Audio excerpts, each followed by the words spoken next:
I was struggling. And I knew that it was affecting my work performance, and I knew that everybody knew that I was acting different. And so I was just like, listen, here's the deal.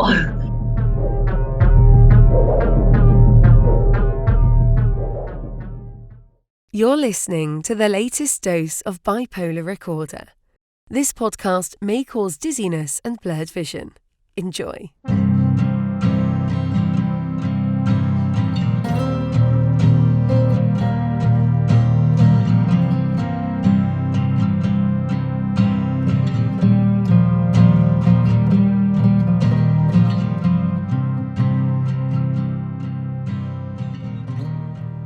Welcome back to Bipolar Recorder. My name is Hunter Keegan. Thanks for joining me today. This is one of the installments that was recorded back in early November, shortly before I had my holiday crisis. My friend Rowan Hart joined us once again to have a chat. As opposed to all these heavy installments that we've been doing lately, this is actually a pretty chill conversation that is overall light in nature. There are no major content warnings for this one. In the first half of the installment, Rowan talks a lot about the nuances of relationships, dating, and love while living with mental illness. The second half of the installment transitions to focusing on me more heavily. I talk a lot about what led up to my holiday crisis, event, scenario, incident, whatever you want to call it, that I discussed in episode 29. The conversation eerily foreshadows what happened, and I think this is really interesting, so I kept it in the installment for today. Let's go ahead and get started.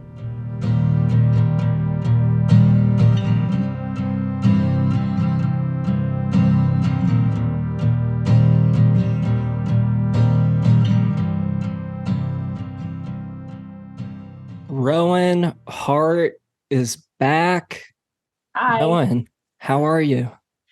I'm actually doing really good, all things considered. Okay. Really good in an actual good way, or I might possibly be entering an episode kind of way? I think it's dangerously deceptive with the mood disorders, because very good point. I think it's just regular good, stable good. But time will tell if it's going to turn into an episode, I suppose. How long have you been feeling super good for? A couple weeks. Oh, okay. Yeah, that's a prolonged period. But as long as it's staying in check and doesn't seem to be getting weird, that's fantastic. It is. I did spend a little bit of money the other day that I probably shouldn't have spent, which does tend to coincide with my more manicness, I suppose. And I guess I haven't slept super great the last couple of weeks, but part of that was because I got sick, and I think I just need to change sedatives. But definitely there are some signage of potential, at least hypomania, but I don't feel as stupidly confident as I normally do when I'm getting manic. I'll be real brave. And I feel good, and I feel confident, but I don't feel confident, if that makes sense. You don't feel grandiose. Yes. Yeah. I don't feel like I'm bigger than my own britches. Well, for the audience, and speaking of times when we do get too big for our britches and we do get too grandiose, could you please tell the crowd what your diagnoses are? Sure. Let's see. I got a slew of them. You talking just cognitive, I presume? I got ADHD. I have obsessive compulsive disorder. I have generalized anxiety disorder. I have complex PTSD, and I have bipolar disorder, type 1. BP type 1. Along with OCD and those other conditions, OCD is... So I have bipolar type 1 and OCD, or at least in the past, I've had really bad problems with OCD. I'm very, very fortunate to say that I've been able to, work on that a lot in therapy, and it's it's not the sort of thing that really fucks my days up anymore. Hey, congrats, man. That's fucking rad. I don't know how it happened. There was a period in my life where OCD was just totally messing me up. Like, I was afraid to leave my house. I was doing all sorts of compulsive rituals and things. How's your OCD these days? Are you in a maintenance phase? Is it still something that messes with you? Actually, it's very interesting. This year, my OCD has been kind of a roller coaster. Earlier in the year, I went through a couple of really bad depressive episodes, actually. They were very intense. They were very long. One of them was due to a med change. And during those, obviously, I was having a lot of intrusive thoughts that were very of the unaliving myself variety. And it was very much something that was like persistent. Like, I was having intrusive thought back to back to back to back, and I was having really strong compulsions to act on them. I didn't. Good. But it was a close call. Still here. Yeah. Didn't get hospitalized that round, so we're good. Good. And then lately I've been in a really good place, and I've noticed in the last few weeks my OCD has been worse. And I think that it's because, well, number one, mental illness is a bitch. And, you can't be doing too good for too long, right? But on top of that, I think I am feeling much less stressed out and much less burdened by things. And I think that has freed up my executive functioning enough for me to obsess over things again, which is not ideal, but I have therapy tomorrow, so I'm going to bring it up. Yeah. And I mean, intrusive thoughts are a symptom of mania for some people too. For sure.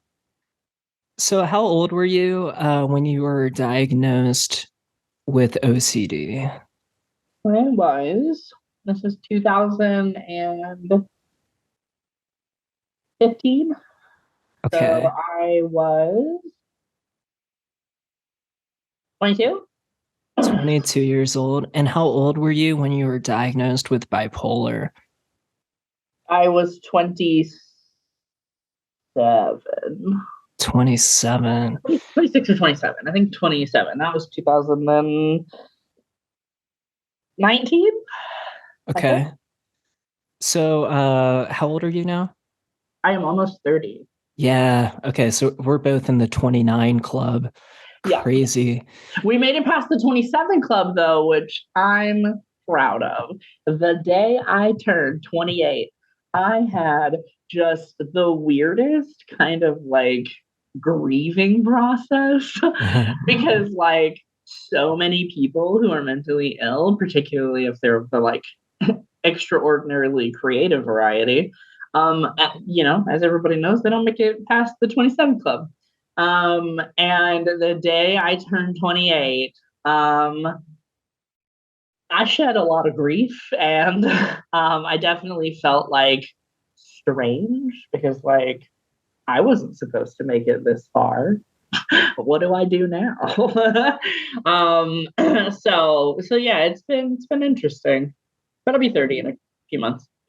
Yeah, not joining the 27 club was a big goal of mine too for that year in my life. I was really don't want to not outlive Kurt Cobain was my goal for that year. I was I'm going to make it to 28 and then I'm going to find another goal to have before I die. I learned this thing a while back. That is a tool that I use particularly when I'm in depressive episodes, but I think it's kind of useful all the time. But I am, because of my particular breed of trauma and my personality type, which I'm sure was shaped by my trauma, Because of those factors, though, I am uh, particularly prone to wanting to please other people and like not let other people down. And I know that that's a trait that a lot of people have. And I've learned to like trick my brain a little bit because especially if I'm like in a real bad depressive episode and I'm like kind of suicidal, um, if I just like make plans for like relatively near in the future, like within the next week, then I can't kill myself because I have plans and I can't let those people down. You know what I mean? Like, you can't just die when you got shit to do. Like, It sounds so silly and we can laugh about it, but it's actually like so helpful. Like I do that too. And it's different, but I did that with when I was getting clean from alcohol and stuff. right. I would just set those like, all right, well, I'm going to go out, I'm going to do stuff. I'm going to find things to fill my time. And if I get fucked up, I'm not going to be able to do those things. So you can kind of, filter that concept into other areas too. It's not a bad coping strategy at all. No, for sure. And I also like the technique of, which doesn't always work if you're mentally ill, obviously. But if you're in some kind of situational depression that's not necessarily chemical, or if you are going through a grieving process, because that's a very different type of sadness, like some specific breed of sadness, then I find it super helpful to like basically make an end date, be like, all right, I got a month to get the fuck over this. And by, December 3rd, I'm getting my shit together. Like, it's just, I'm not going to be fucking fucked up over this anymore. And I found that to also be kind of helpful. And it doesn't always work, like, obviously on the dot, because we're not, psychic. But it does help me, I feel like, start to pack up the emotion because, like, I know that the deadline is approaching, if that makes sense. Mm.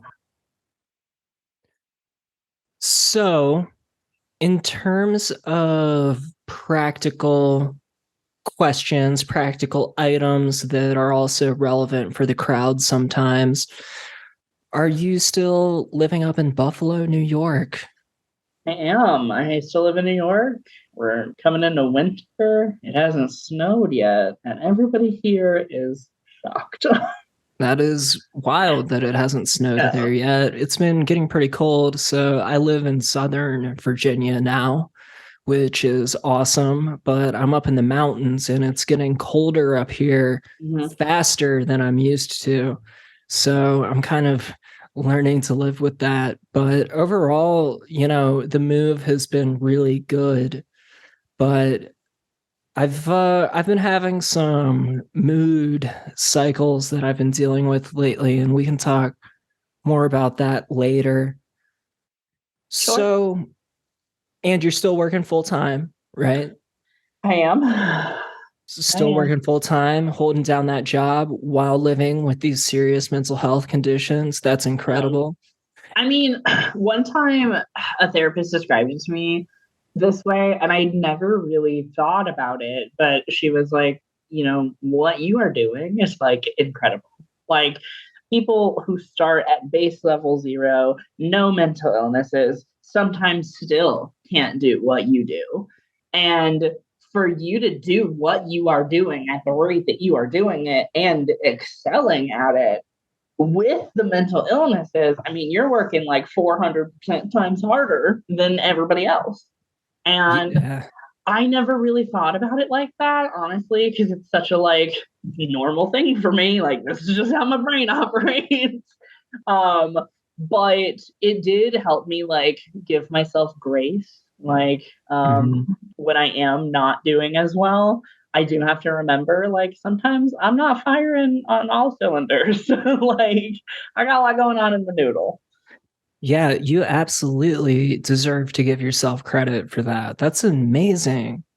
Thank you. It's like, it's crazy, but these are disabilities, right? These are things that are supposed to impact our occupational functioning and our life functioning, the quality of life.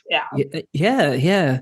But it sounds like your occupational functioning is great right now. And overall, how is life? How would you describe your overall life functioning? Well, whereas work is concerned, I am very fortunate that I work for a company actually who work for a nonprofit, a local nonprofit who specializes in providing services to people with disabilities. So I come from a workplace that is very understanding about mental illnesses and stuff. So that really helps. My bosses are super supportive. Like I actually told them um around April when I was going through my med change and I was having that first really big depressive episode of the year. I actually told my bosses that I have bipolar disorder because I was struggling. And I knew that it was affecting my work performance, and I knew that everybody knew that I was acting different. And so I was just like, listen, here's the deal. They were like really receptive, very respectful. They asked if there was any way they could support me. And honestly, just the flexibility that comes with my job, which I am also very fortunate about, is great for me. Like I can go in late, I can leave early, I can take a day off last minute as long as I get somebody to cover my clients or I reschedule their appointments. So there's a lot of flexibility, which is really good for people with mental health issues. And the benefits are really nice. Like I get to go to therapy on the clock. Nice. Like it's in my building. I just have to walk down there. That's awesome. So that's a really neat facet. And we get like 5 weeks PTO, like right out the gate. So like if I need to take some time off because my mental health is in the garbage can, I can do that. So that really helps my overall quality of life. Otherwise, I'm doing really well. My companion is about to move in with me. Oh, okay. And that's really exciting. Probably in January. And this, thing that we're in is going really well. And he's been just a absolute gem. And so that's really helping my quality of life because I'm a love. Like I love love. And I just love love. A lover, not a hater. Oh no, 100%. Like full stop. So that's been really helping my quality of life. And honestly, I like where I live, I like the weather. So all of that has been definitely contributing to the better mood that I'm. Yeah, having strong relationships is super important. How long have you known this companion for? Well, we met last year. Okay. Our 1-year anniversary is tomorrow. Oh, congratulations. So last you knew, I was going through a bit of a breakup. And he was having some I'm not gonna fill out his business, obviously. But he was having a lot of really personal issues with his own mental health.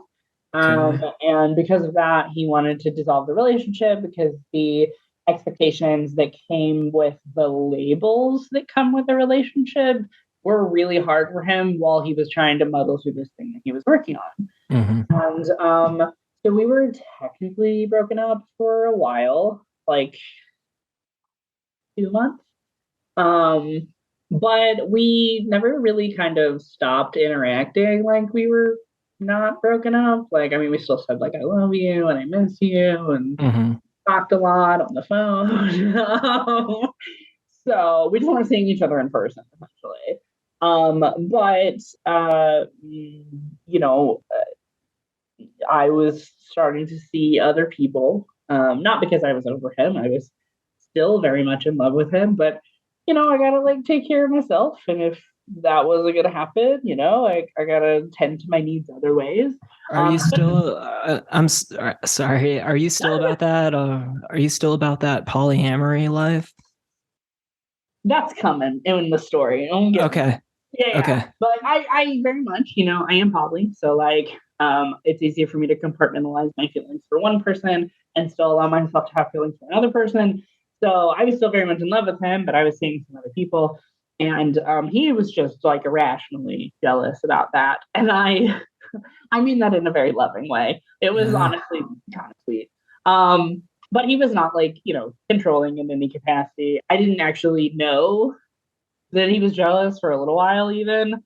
But everything kind of came to a head one day, and we were like having a serious discussion, and we had been talking for a little bit about him moving in, and kind of just the the being together thing just happened again. Like we just one day here we are, and tomorrow's our anniversary. So we're just gonna gloss over the fact that we weren't together for 2 months and let it happen, because we weren't like out of each other's lives or anything. Okay. But yeah, so I've known him for over a year. Well, that's good that it's still going strong and y'all were able to work out your differences. It sounds like it was probably a big growing process for him, particularly. It sounds like he had some hangups. Oh, he's done so much growing, and I'm so proud of him. Like, he's put so much effort. Nice.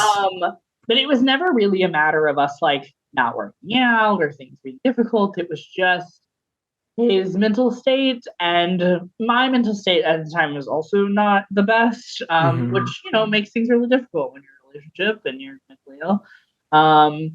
But we decided that we can figure it out together. Cool. Well, I hope that keeps going well. Oh yeah, I've been irrationally happy for the last several weeks. Like, it's been kind of a dream, and he planned the perfect anniversary for me tomorrow. I'm so excited. Oh, you're so in love. Yeah, it's kind of gross. I don't know. I think being super in love is super cool. So I'm very happy for you, and I don't think it's gross. I think it's amazing. I'm a big fan. I'm a big proponent of love. Been a definitive crush girl my whole life. Always got a crush on somebody, and it's always very intense. That's probably the bipolar disorder, actually. Like the intensity of it. It's definitely the emotional dysregulation. It's like relationship OCD or something. Wait, how old were you the first time you fell in love? That is such an interesting question. Because, like I said, definitive crush girl. Like, there are like horse girls that are like equine, just obsessed. And I do mean obsessed in like the actual definition of the word obsessed. I was a crush girl. Like, I had a crush. I'm bi, so I had a crush on everybody for like my whole life. I was just crushing on people. So like, and also like platonic and romantic love are very similar to me. Like, I have a really hard time distinguishing between them. Like, no act is inherently romantic to me, nor is any act like inherently platonic. Like, I can hold hands with or cuddle with my friends and it'd be completely platonic. And I could, probably have sex with them and also it'd be completely platonic. Like, it's just about intent with me. Yeah. But because of that, I don't know. And also, they say that like every time you fall in love, it's different. Like, every time, like every love that you have is a different type of love. And I believe that's actually really true, because with what I'm feeling for Drew, like to the intensity that I feel it, and in the ways that like my body physically feels it, I would say that I've never been in love before Drew. But there are also other times in my life that I knew or thought when I was with somebody that I definitely wasn't with them. And so, I don't know, I keep moving that goalpost. So, interesting question. I will offer you a compromise answer because I don't know the actual answer, and say that I have been in about 6 very serious long-term relationships. Yeah, like actual relationships. Yeah, like over a year at least. Okay. Right Some on. up to 4. Yeah. So did you start crushing on girls or guys first? My first ever crush, his name was Tyler Walker. We went to preschool together.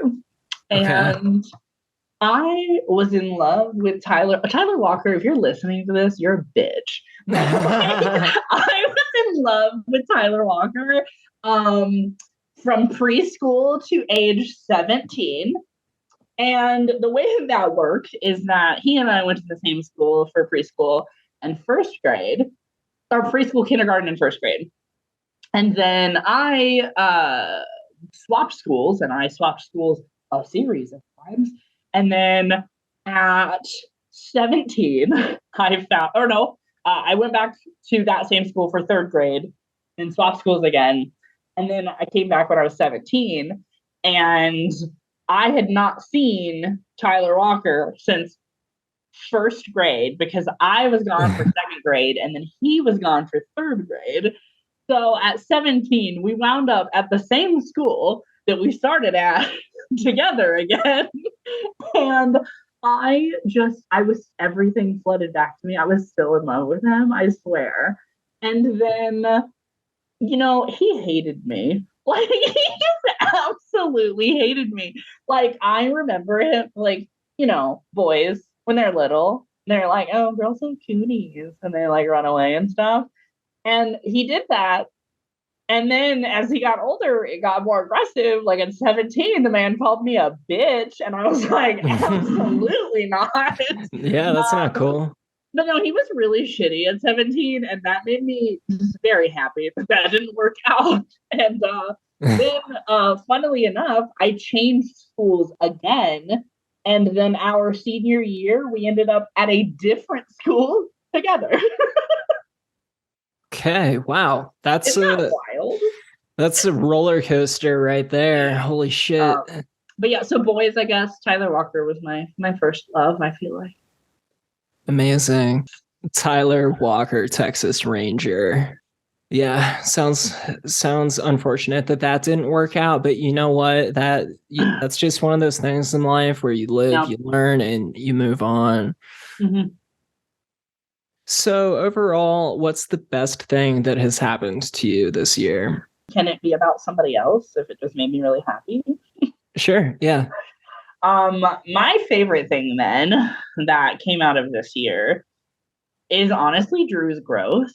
Like him being able to put himself in a better mental place and really want to work towards like having a union with somebody, which is something that he never really kind of allowed himself to have before. Mm-hmm. And I think like, I don't know if he's going to listen to this later. So like I might be missing the mark and he can have at me in private about that. But because I think like he's maybe finally in a place where he's like letting himself have good things, which he wouldn't do before. And I think that takes a lot of growth and a lot of vulnerability, which I know scares him. And I don't know, I'm just really proud of him for trying. And I know that this like growth journey from him also like contributed to our relationship being so good, or our companionship being so good. And yeah, I don't know. That's probably the best thing that quote unquote happened to me this year. That's amazing, seeing that growth in someone else who you really care about. For sure.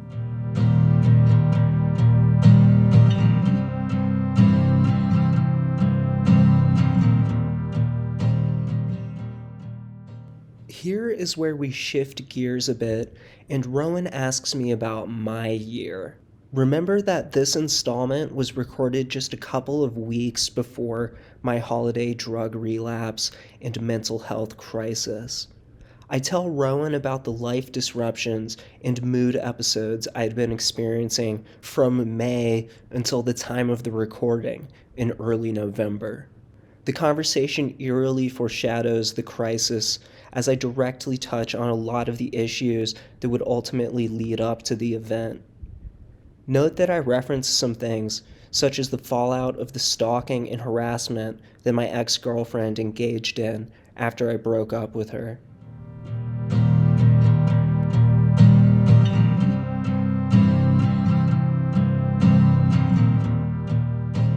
As far as practicing self-care strategies goes, you gotta tell me what your good thing was for the year. Oh, my good thing for the year. Oh man, it's been such a crazy year for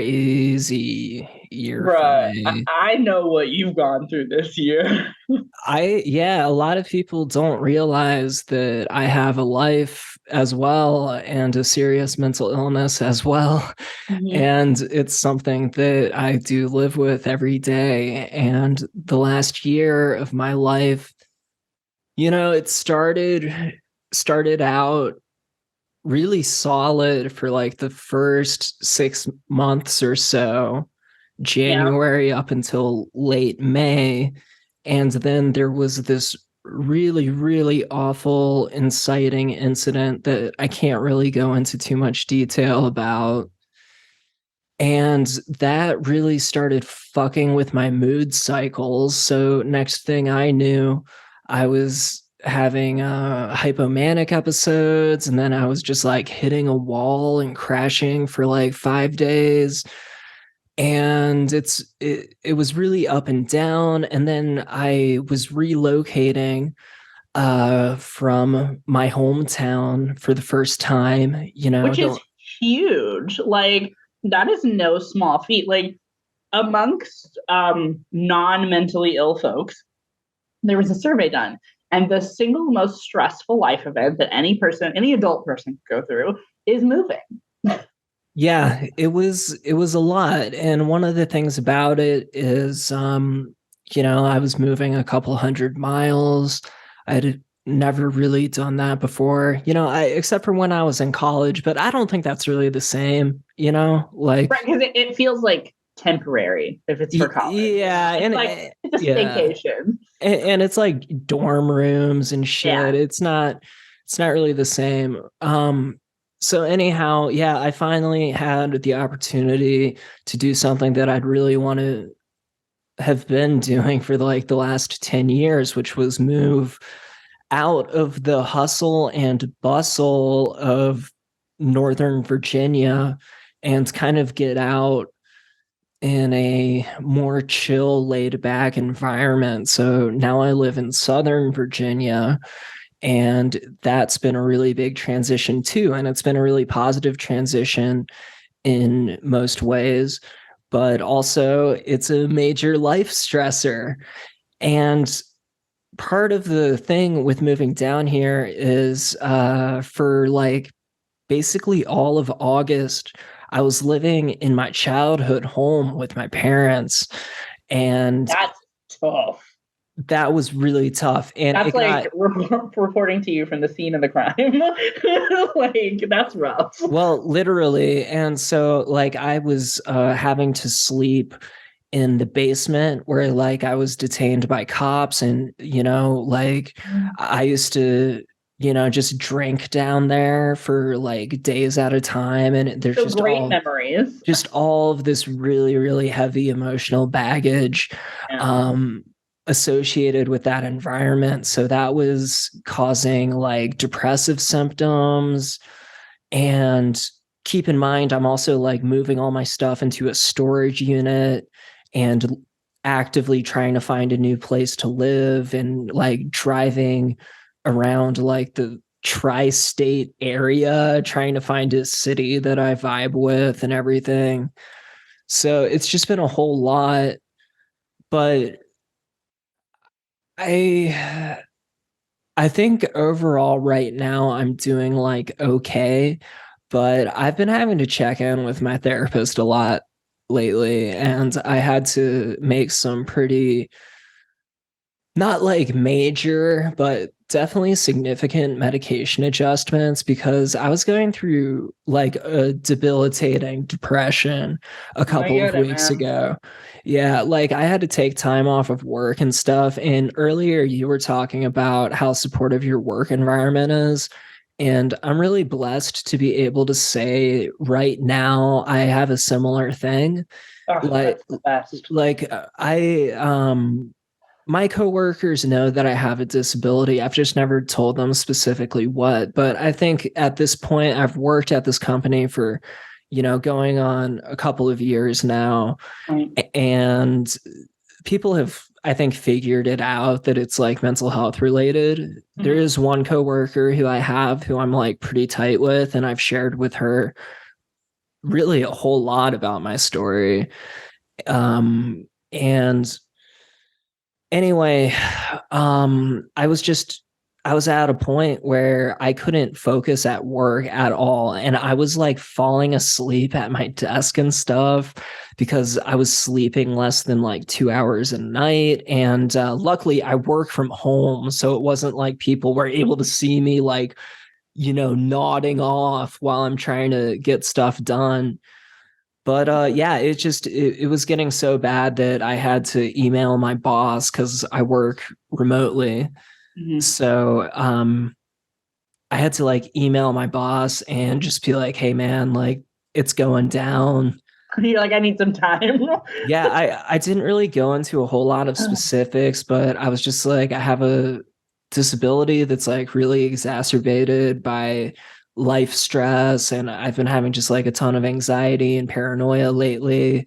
I shared some other life things with him that have been going on, and just to give him some context for why these things, this anxiety and paranoia has been occurring.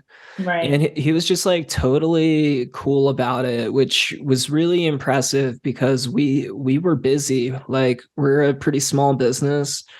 So I have a small team that I work with. And when one of us is unexpectedly out of office, it can really fuck things up for the rest of the team, which sucks. Yeah, I get that. Yeah. So but really like my boss was cool about it, and my small group of team members like stepped in and really stepped up to the plate, and I was able to take a couple of days off of work. That's awesome. to try to get some rest. Yeah. So I took like a few days off of work and came back, and guess what? I still felt just as bad. Like I had been trying to sleep, but like the insomnia was still awful. My concentration was still totally fucked up.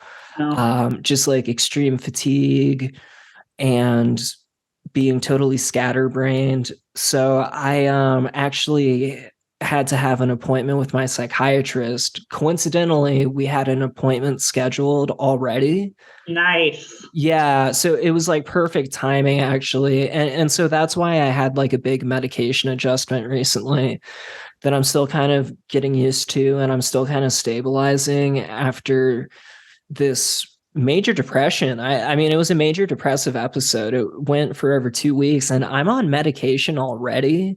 So imagine how bad that would have been if I like wasn't in treatment. Right? If we weren't on like mood stabilizers. Yeah. And so lately I've been thinking more and more about the fact that I take a lot of psychotropic medication to function. Mm-hmm. And I've been trying to think like, is this something that I'm really going to do for the rest of my life? And I keep going back and forth on if I want to experiment with discontinuing medication. But when events like this recent episode, this recent cycle that I had happen, it makes me wonder, it's just like, how much worse would that have been? Would it have been the same? Like, are the meds doing anything at all? Oh, no. I think if it was that bad, you probably would have been hospitalized if you weren't medicated. Really? Probably. Yeah, I don't know. I have had really, really bad depressive episodes, as you know. Like I've had psychotic depressions and stuff. So it's like for me, I think mania is more dangerous personally, just like for me as an individual. Mm-hmm. But I love my mania. My mania, top shelf, 10 out of 10. I feel great. Yeah. But like the depressive episodes, I want to die so hard that like that is definitely a more dangerous place I feel like for me to be in. Yeah, no. So my thing is like I have gone through like suicidal depression and stuff, but I'm somehow able to hang in there. When I was full bore manic and like ended up in the hospital and shit, it was just getting so outrageously dangerous. And I have so many problems with hospitalization and shit. Like, I think there was another answer besides having to go inpatient and have the police involved and everything. I really, really think that could have been resolved a lot differently, especially with like the maturity and knowledge that I have now. But during that manic episode, like it's a miracle that I didn't get in a, life threatening or life ending car accident or something from like driving recklessly or accidentally overdosing on medication. Cause I used to drink hard liquor on top of like Xanax and stuff to get fucked up. And there were a couple of times where, and I'm just sharing this because like I try to be totally real about my life with people and shit. And like I've come a really long way, and I like that's amazing. But like things did used to be like really fucking bad, like really, really not good. I don't know. I just think it's important to talk openly about addiction issues. I've been sober from alcohol for almost 7 years now, if I make it to January. So I've got my fingers crossed for that. But I've had some other stuff going on, like where I think I've been using marijuana kind of excessively and things like that. So I'm actually in a place right now where I've been reevaluating a whole lot of things in my life and really taking stock of like what's currently important to me and how I want to maintain things. So, yeah, anyway, this has just been a total rant, but I guess the point is that I've been having a whole lot of stuff going on, and to be honest, like first 6 months of the year were chill, but the last like 5 months and probably going through the end of the year have been pretty intense. And it's it's been pretty real. So I'm hanging in there. I one of the key coping strategies I'm using right now actually is the podcast, to just have projects to focus on and things to work on. And I'm wrapping up the final production on this new album that I've been working on, and hell yeah, hopefully that'll be out there within the next few weeks or so. It's just like a crazy little, music creative project thing that I do for my own crazy pleasure. And I like to share it with people. Some people get it, some people don't, but that's what it's all about, man. Like I'm just into creating art. Well, I know what you've been through, like the personal stuff that you don't want to talk about here, which is... Yeah, I just unfortunately can't.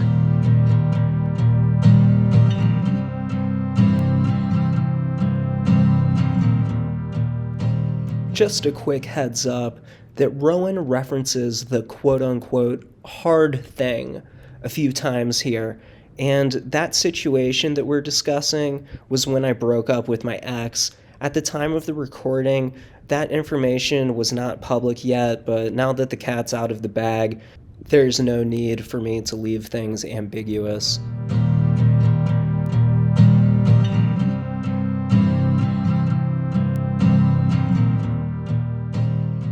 No, I totally get that. I know you've been through, it's been a really tumultuous year for a lot of us, but especially you.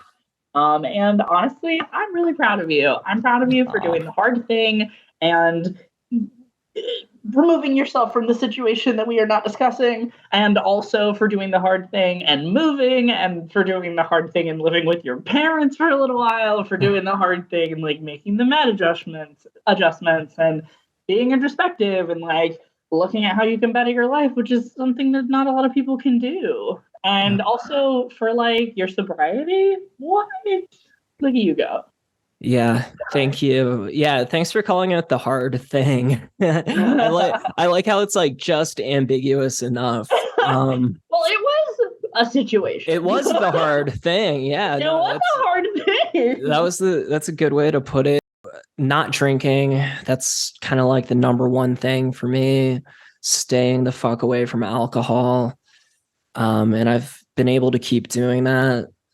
And, you know, I've just been focusing on trying to get back on a good sleep cycle. But me too, bro. But I've been on like heavy sleep meds over the last like week. Just like because, Seroquel heavy or like Klonopin heavy. Oh, see, Klonopin's not that bad for me. Yeah, but like it's a pretty hardcore medication. Yeah. And my doctor, I just had this really honest conversation with my psychiatrist, and I was like, listen, like I have been sleeping less than 2 hours a night for the last week and a half, and I just cannot sleep. Like, can I get a refill on my Klonopin? And he actually increased the dose, which was cool. But just temporarily while I'm kind of getting stabilized. But it's hard to feel stabilized when you're taking a downer at night just to sleep, and then you wake up the next day and it's like, all right, now I'm gonna take Adderall. I know, for my ADHD. It's like, what, it's the whole pharmaceutical thing is like crazy. You feel very like paradoxical. It's weird. And I mean, a lot of people would, like, in the AA or NA crowd, they would not consider my lifestyle to be like remotely sober. You know what I mean? Because I do take narcotic medication and it's prescribed by a physician, but a lot of people abuse the things. Like, you take them the way that they are directed. Usually. That's true. Usually. Listen, we're mentally ill. We all self-medicate at some point. I'm not advising it. I'm not saying it's good, but no, it was necessary. I've had to be extremely careful lately, especially with the Klonopin, because my brain is wired for like downers. So I have to be really careful when I take any sort of depressant medication like Klonopin or Xanax or whatever. Mm-hmm. So yeah, I have to be careful with that shit. But yeah, I'm just trying to make it through. No big deal. Well, I'm proud of you. Thank you. Yeah, I'm hanging in there. I mean, in positive news, in the last year, I got a big promotion at work. I got, a bonus at work. You moved away? I moved away from my hometown that I was sick of and that was totally draining my mental health. So there's good things happening, but they're also like really big things that really make an impact on kind of everything. Yeah, especially when you have a mood disorder that like is very easily swayed by life events. Yeah, totally. Man, I wish I could talk about the hard thing. I'm going to talk to you about that after we finish up recording, I think. Yeah, that's fine. Oh, man. You were going to ask me a self-care question and I derailed you. If you would like to ask that now, I'm here to listen. Oh, yeah. That was like 15 minutes ago. Yeah, what self-care have you been practicing lately? Well, I am doing the thing that I kind of always do, that I was it was ingrained in me by a therapist once, that I'm not allowed to like recluse. Like, I'm not allowed. I'm an extrovert. I'm an outgoing extrovert. On top of that, I have 2 disorders that are characterized by kind of socialization. So I am a very people person, very chatty person. And I've been taught that I'm not allowed to hermit myself when I don't feel well. So most of what I do for self-care is honestly just keeping in contact with the people I love, like my inner circle people, making sure like they know what's going on with my mental health so that they can watch out for certain things if need be. Or just making sure that I talk to them so that I'm not like having this like longing of like wanting to be around them and see them and talk to them and stuff. And then that helps keep my mood in check. And honestly, that's the biggest thing for me, self-care wise. Like literally, socialization is the biggest thing for me. But outside of that, I'm currently in a job that affords me, the the ability to be mentally ill. It is not a well-paying job, so I do have a little bit of poverty anxiety still rolling around in the background, but for the most part, it's good for me. I'm doing the love thing with my companion Drew, so like that is really, really good for me as well, because like being in love just like really boosts the person's mood, but especially mine.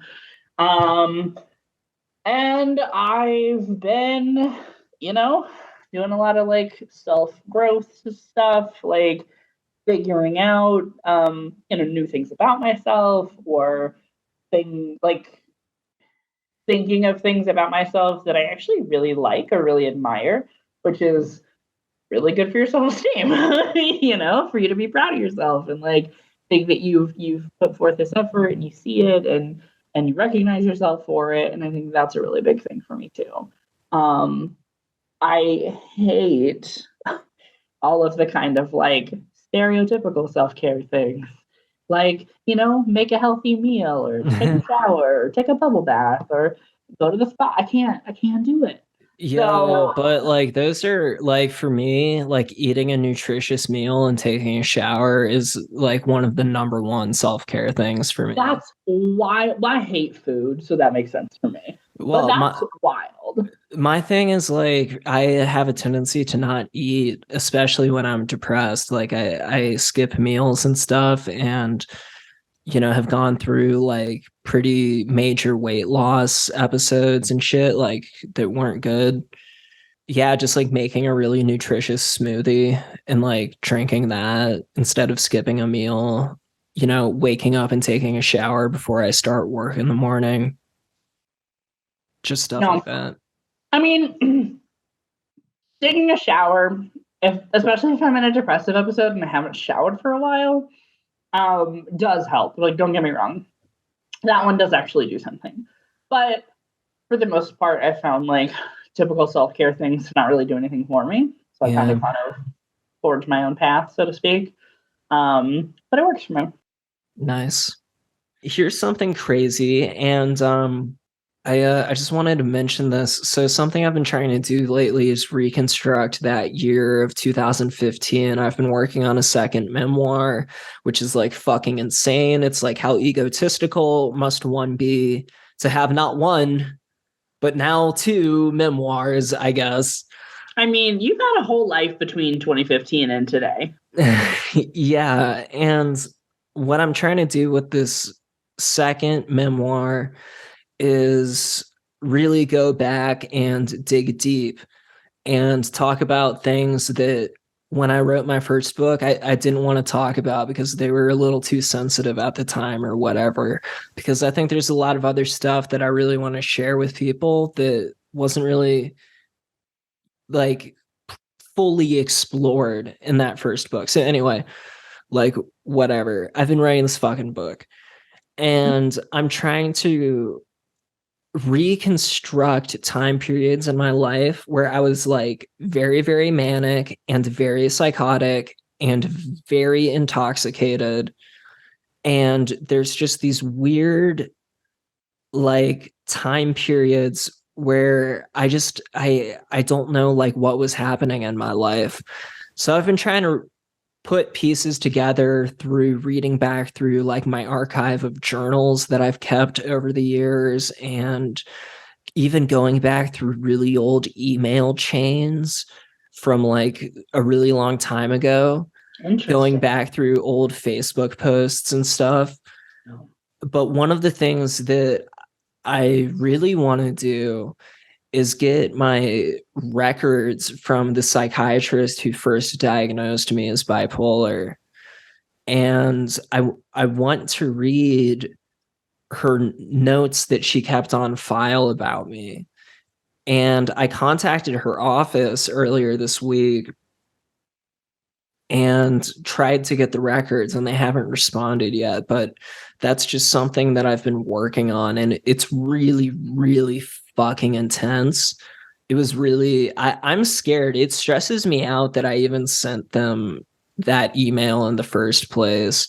And I mean, you're legally obligated to be allowed to access your records. Yeah, well, here's the thing with some psychotherapy notes, doctors aren't required to disclose them to patients. There's a weird thing. I was just reading that shouldn't be allowed. I agree with you. I was just reading through like HIPAA.gov though, and as with so many things, people with mental illness are treated differently. And I have a completely legitimate need to personally review those records that were on file about me. And there's gonna be stuff in there that's really fucking intense. But what I want to do with it is like get the records and then get together with my therapist, my current therapist, and like go through them. Discuss. and process and try to like really, really like get in there and figure some shit out. Like, I think that would be tremendously, first of all, it fascinates me just like on an intellectual, like a personal intellectual level. Yeah, you're a very introspective person. That makes sense. Like I'm introspective. I love psychology. I love finding patterns and things and learning more about myself and shit. I really want it for that reason. And then I also think that it would genuinely really help inform my current treatment plan, because things have been getting weird lately, and I want the full story. I'm sick of like thinking back on these sessions with that psychiatrist where I was just like ranting at her and I saw her taking all these notes, and I'm just like, I wonder what's in there. And I don't think they're obligated to necessarily provide them to me, based off of the research I've been doing, and also based off of the fact that in the state of Virginia, I think they only have to keep those records on file for 5 years. So it's been like 7 or 8 years. So it's been a while. So for the crowd, that's something I'm working on. We'll see what comes of it. Probably nothing. I almost hope nothing comes of it, but we'll see. Noble endeavor. Thanks. Have you ever seen case notes that they take on people when you're like at the hospital for a psych thing? No, I've not really paid attention. They're creepy, dude. You should look at some examples online. It's very disturbing in the way that you're described in a clinical context, and I kind of want to really fucking freak myself out, I guess, and read those notes myself. I don't know. I'd be interested to hear in like what you learn about yourself. I don't know what the fuck is wrong with me that compels me to do these things, but maybe you're mentally ill. That's what's wrong. I'm mentally ill. This is what I do with my free time. I love psychology though, so like I'm that bitch. I'm with you. Yo, when I was 18 years old, get this. So when I was like 6 or 7, I had to do like this full psychological testing battery because like I had behavioral health problems and a learning disability when I was a kid. So I had to get all this psychological testing done, and like they did all the cognitive stuff, like Rorschach tests, because I guess they were still doing those at the time. And anyway, like collected all this fucking information about like 6 or 7 year old me. And then when I was 18, I was just about to graduate high school, and I was going through like some filing cabinets that my parents had because I was looking for some like a social security card or something. I don't fucking know. Something very normal. I ended up finding like this full dossier that had all of the notes from those specialists who I saw when I was like 6 or 7. And I actually... Did you read them? I read through the whole thing. Yeah, it was like 25 pages of documents, just talking about one of the things that I recall. And unfortunately, I haven't been able to find it since then. I don't know what happened to it. I The documents? Yeah, I suspect that my parents may have thrown them away while I was in college or something. But one of the things that stood out to me in the notes is it was like patient displays signs of hypervigilance. So I'm like, wow, like that really fucking went back a long way, I guess. You're like, that really stuck with me, didn't it? Really did stick with me. Yeah, I really want to read back through. I wish I could find it, but I don't know. Yeah, so that was, I don't know, just a trippy life experience. Okay, Rowan, are you interested in connecting with people on social media? Do you even use Twitter anymore? I do. I am kind of scattered across a lot of different social media, depending where you're at and what my mood is. But across social media, I am either at Manic Dream Girl, 2 R's and girl, or at Manic Depressive Dream Girl, if the handle's long enough. That was my Instagram. Again, 2 R's and girl. Rowan, it's been a pleasure having you back on the show. Thank you for shooting the shit with me tonight. Literally happy to anytime, man. I genuinely enjoy you as a human. Thank you so much. I enjoy you as a human. Thanks.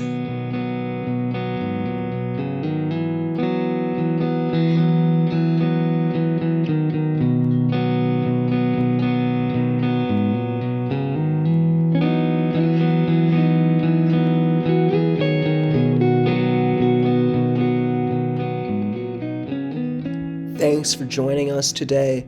My name's Hunter Keegan. Today's guest was Rowan Hart. Be sure to check out the episode description if you'd like to find her on social media. If you haven't listened to it yet and would like to hear more about my holiday incident, listen to episode 29, which is titled Hunter's Holiday Crisis and Whack Drug Relapse. Remember to follow me on Twitter at Bipolar Recorder or at HHKeegan. We're also on Instagram and Mastodon now. Have a wonderful and safe day, evening, or night, wherever you are.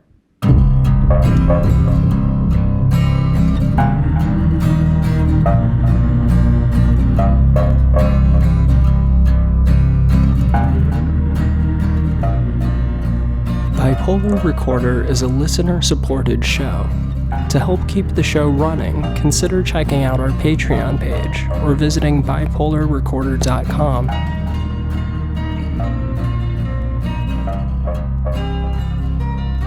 Unless otherwise stated, the hosts and guests on Bipolar Recorder are not licensed mental health professionals. Bipolar Recorder is not a substitute for therapy or professional medical intervention. If you are having a mental health crisis, please contact your local emergency services.